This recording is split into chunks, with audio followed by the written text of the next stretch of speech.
What is going on, ladies and gentlemen? Randy here with RTS Mobile Gaming, bringing you a phenomenal video today. We are playing the Lord of the Rings Rise to War, and in today's video we are doing the Commander Spotlight for Cestaro. Cestaro is the new Tier 3 evil commander added here in Season 3. He is absolutely phenomenal. He is an undead ring wraith, and he is a baller, okay? So first things first, he is a strategist, okay? Which means he gains 25 focus, 2 skill points, and plus 10 to elemental damage. This is extremely key because one of Cestaro's main purposes in his entire life is to deal focus damage to the enemies, okay? This is complemented very nicely by his unique Respect Level 10 relic weapon, okay? The Staff of Morgul. This thing gives amazing focus, decent speed, but really, this Curse Weaver buff, 40% chance every time you deal focus damage to gain a stacking damage bonus for focus damage dealt. So even at Respect Level 0 here, this weapon will give you plus 10% focus damage dealt. That's pretty strong. I can just imagine what that looks like at plus 25% or plus 30% focus damage dealt. It's going to be absolutely game-changing, okay? Now, that pairs very well with his skills, okay? First off, Cestaro is very strong undead unit commander because he has the evocator tree here at R0. This is going to allow you to heal your undead even if they have the anti-healing. I cannot speak. Even if they have an HP recovery debuff that prevents them from recovering HP, the Evocator will give them a huge healing nuke there in round 7, okay? In addition to that, he is going to give himself enormous focus damage dealt and healing effects based on how many undead units are in his army. So if you have enough points to go into Necromancy, which means you're probably a pretty high respect level, you can gain up to 21% increased focus damage dealt, and up to 21% increased healing output, which is absolutely phenomenal, okay? And then, of course, Chilling Edge is gorgeous. This was recently introduced, added to the Undying's suite of skills there, right? Chilling Edge drains 140 focus from the enemy commander and slowly decreases over the course of the fight, okay? So this is going to really give you a huge edge. I know, I need help. This is going to give you a huge Chilling Edge advantage of 140 focus going into round 1. Okay? So, at first glance, you may want to also grab this Seeker, the Spell Seeker tree here, and you're not wrong to want to do that. What I would say to you is you're not going to have enough respect points to get the Respect Level 5 tree skills that you want, and the Respect 3 tree skills that you want, as well as both of the Respect 0 trees, right?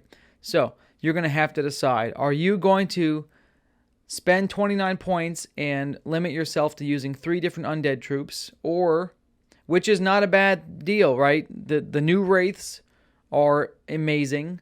You can even do 2 undead troops and use Wraiths, Barrow Weights, and the new Vanguard.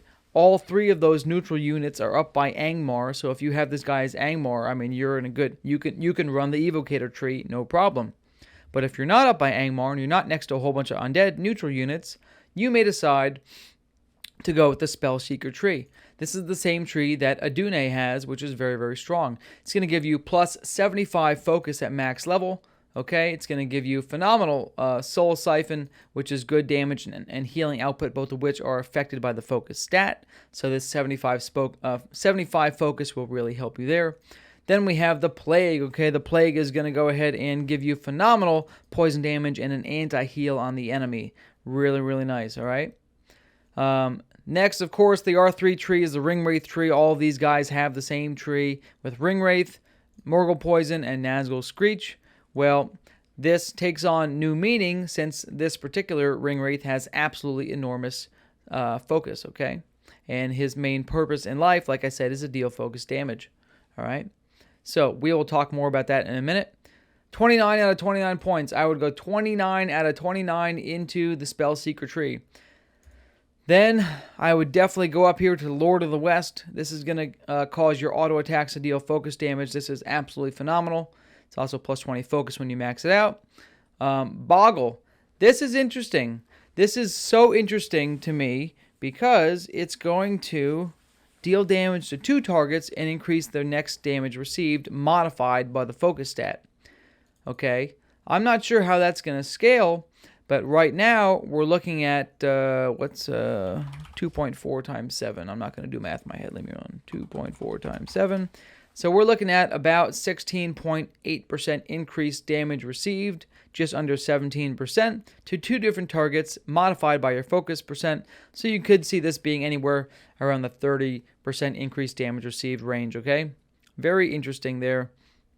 I don't know if I put points into that over one of the actual damage dealing abilities.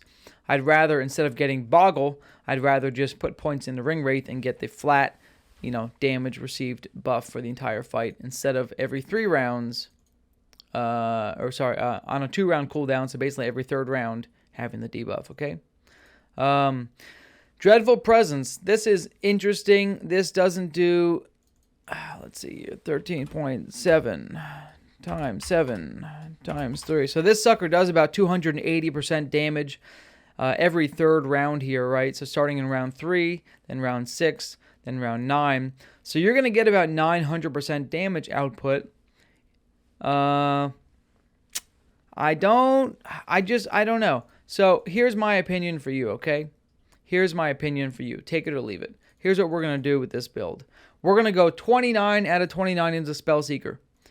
Okay. Now, Morgul Poison and Ring Wraith. Morgul Poison is actually one of the higher damage dealing abilities that Ring Wraiths have. Because once you have 2 stacks running, you're looking at a total of 140% damage output per round. So you're looking at about 13 to 1400 damage output over the course of the fight. Very, very strong. So we're going to do 29 out of 29 into Spellseeker. We will do 22 out of 29. So we'll get Ring Wraith and we'll get Morgul Poison. Okay, and then we will go up here and we will put 15 more up here. That's going to give you a total of 29 plus 22 plus 15, 66 points needed for the build that I just suggested right now. 66 points on Cestaro is going to mean probably somewhere around Respect 5, right? So 66, we'll do minus 2, right? Minus 4. Okay. All right. Yeah, I mean, you'll need to be Respect level 10 to get that build that I just mentioned right now, unfortunately. So, what we can do is, I mean, you don't have to have Lord of the West maxed out. Maybe this is only 10 out of 15. If it's 10 out of 15, that's going to get you to the R5 mark. So you have 29 points into Spellseeker, 22 points into Ring Wraith, and then 10 points into Lord of the West. If you really like, Nazgul Screech is very nice because it does impose a stun. It also does half decent damage, so you could absolutely hop down. Maybe you ditch Lord of the West, maybe you put 7 points in Nazgul Screech, and you put 3 points into Lord of the West, okay? It's really up to you.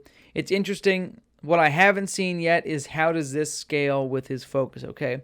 If his focus is absolutely insanely crazy, it's going to be interesting to look at and play with getting his focus up from Spellseeker and getting Chilling Edge and maybe ditching Plague and Soul Siphon to see how high you can get his auto attacks based on his focus, okay? So a lot of interesting theory crafting going on with this guy. I haven't unlocked him yet. I'm looking forward to it, but I've just told you the 10 different things I'm planning on doing with him. I gave you the build that I'm probably going to use at the start once I unlock him. And then we'll just have to play it by ear from there, okay? So, this was the Commander Spotlight for Cestaro. I guess we can talk about gear real quick, sorry. I don't think I have the right gear. This commander does not have, this is Leia.